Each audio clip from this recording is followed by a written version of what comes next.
Hey, what's up, you guys? It's me, Derek, the review. The year has ended again, and since you've seen my best list, now it's time for the fun list, or should I say the most disappointing list. The title may say worse, but I gotta say 2023 had some really disappointing movies this year, and I gotta say a couple of the ones I was actually excited for ended up on this list, and I don't know what to say. Hopefully 2024 has some better films in mind, and we could at least actually do justice to these heroes because after the strike, we need that actual creativity in the world today with our movies. Coming up at number 10 is the Marvels. And I know this is going to be a recurring thing on this list because Marvel has had a very controversial year. And I got to say, with this movie, I felt nothing. The only shining part about this was actually Miss Marvel. And I got to say, okay, I can't wait to see you in season 2 or whatever you're going to do in the future. But everything else with the CGI, lower runtime, bad villain, I got to say, Marvel, thank God you're only putting one movie next year because that one, we got to see how that works out. And if you fail to actually conclude with that premise, it, just restructure, redeal the whole Kang thing, and just give up on what you're doing at this point because you're just embarrassing yourselves. Number 9 is a sleeper hit, you people. Gotta say, it's weird when you put two comedy legends and actually put them in a room to actually write a comedy where it's the guy meets the parents, but actually in reality is just a way to actually promote racial stereotypes and actually say, oh, this is funny, but making a point, but it's not making a point. It's just spreading messages instead of actually doing a movie. Even the leads did not have a good chemistry. And it's bad when you actually have them both CGI kiss to actually make it official because what happened? Next off is going to be another one I already assumed was going to be bad, but come on, Conjuring. You got to stop doing it at this point. The Nun 2. Whenever you do a sequel to a prequel, I got to say, you got to learn from the first one, at least do better on this one. Annabelle did it. Hopefully, the Conjuring improves with the TV show, but I got to say, with this one, you really messed it up because now I feel like everything in the Conjuring universe, when they do a prequel, is going to be either jump scare. We've seen the same story as in the first one, but I wanted to expand the lore. I wanted to see some more about Valak, but I guess we're not going to get that. And if this is the way we're going to go out, bye, Conjuring. See you in the TV series. Number 7 is a newcomer on my list, Wish.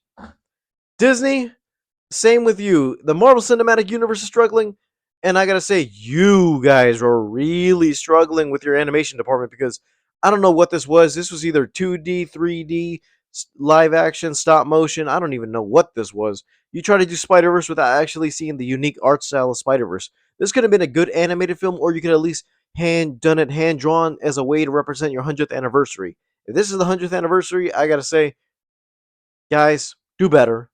Don't focus on wokeness just to promote equality and diversity when the first thing you have to come in mind is storytelling.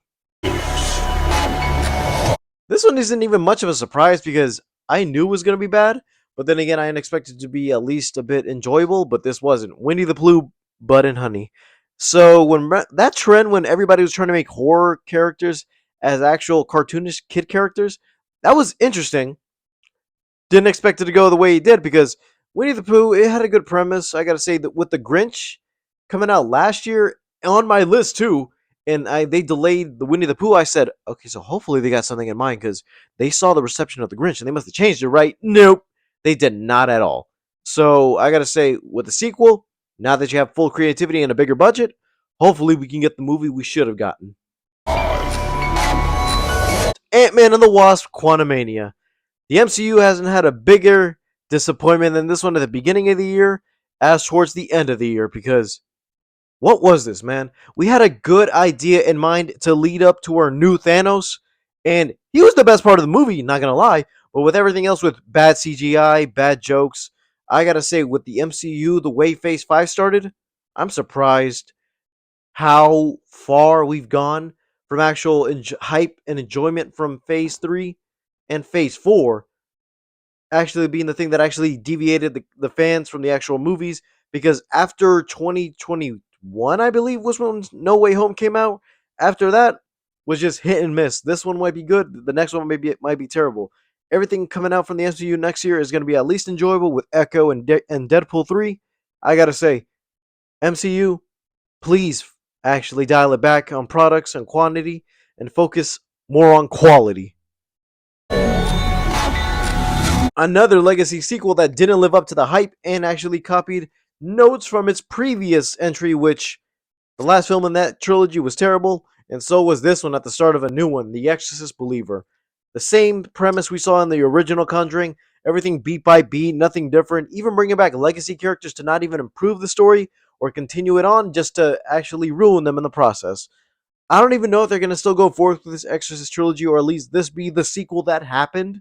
But if they're going to keep going with this, I'm not even hyped. I just know your first movie or your first attempt failed, so why even go?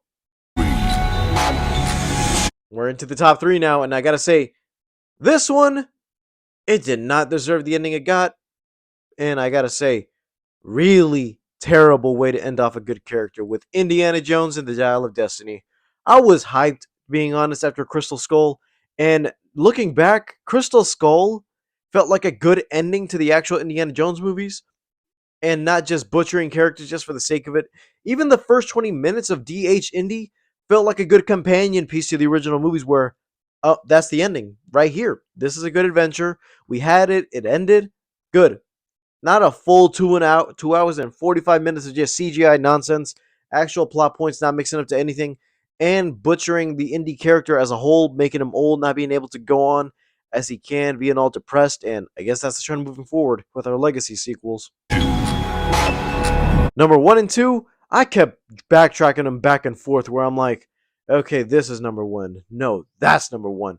This is number one. But I gotta say, four films in this franchise, and I gotta say, this one was the absolute worst. Where I'm surprised I didn't even find this in the Asylum. Expendables 4. Come on, Stallone. I don't even know what was going on with this. Actually, I don't even know what happened in the process of this movie because Stallone's character died in the beginning just to bring him back at the end as a fake out. All the action didn't look real.